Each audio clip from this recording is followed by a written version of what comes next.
Hi, I'm Sarah Loyer, Associate Curator at the Broad in downtown Los Angeles, and today I'm going to talk about the work of artist John Baldessari.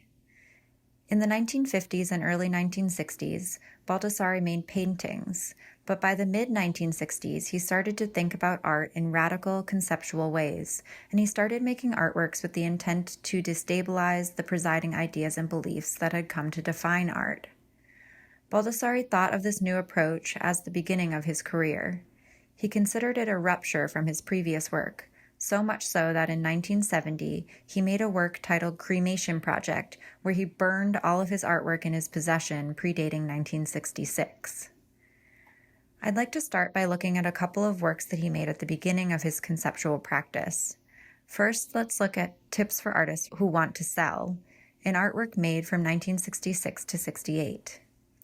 This is from a series of art lessons that took rules of art and spoofed them. For this work, Baldessari sourced the text from an art trade magazine and then hired a sign painter to make it. This was a way for Baldessari to take apart the notion of what art could be, that he didn't have to make a painting, sculpture, or drawing in order to be an artist. The concept was that an artist could present an idea alone as an artwork.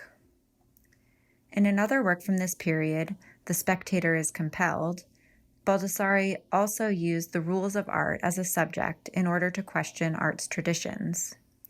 He made this phototext work by exposing the image directly onto the canvas as a photographic emulsion. Baldessari described the phototext work as pushing the limits, since they're neither entirely painting nor photograph. The image is of the artist standing in the middle of the street outside his house.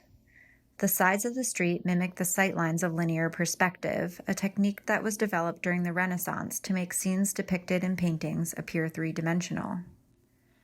The text below comes from a composition textbook, revealing the workings of the image.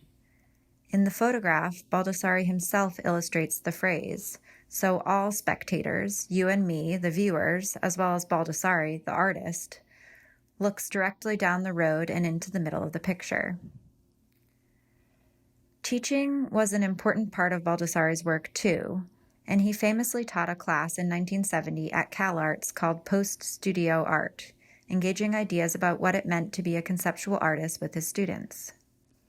In the class, one of the optional assignments he gave his students was to describe the visual verbally and the verbal visually. Teasing out the relationship between language and image was something Baldessari continued to do in his work for decades, creating montages where he took images from various sources, such as film stills as well as photos that he had staged, and combined them with text. I want to look at a couple of works from recent years that take up this strategy too. In a work called Pictures and Scripts, Honey, What Comes to Mind from 2015, Baldessari pairs a cropped image with dialogue.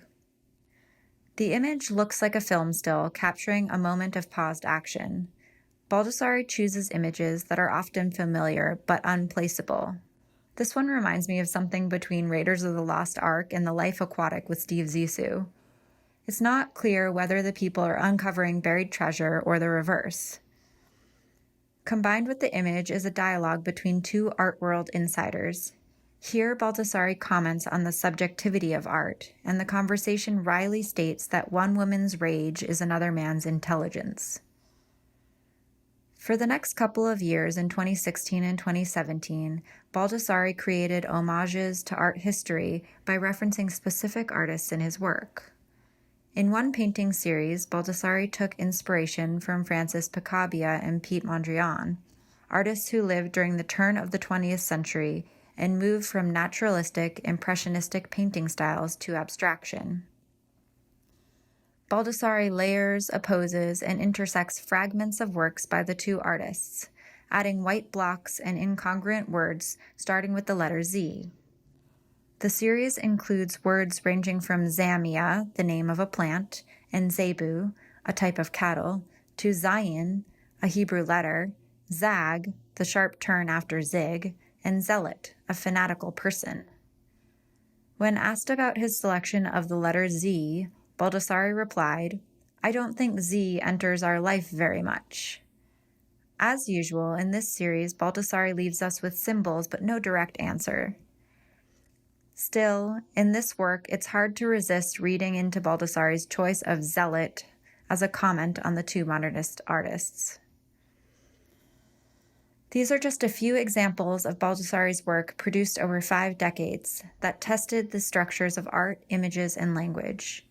He was a founder and innovator of conceptual art, and he believed that one of the purposes of art should be to keep us perceptually off balance, an effect he achieved over and over again.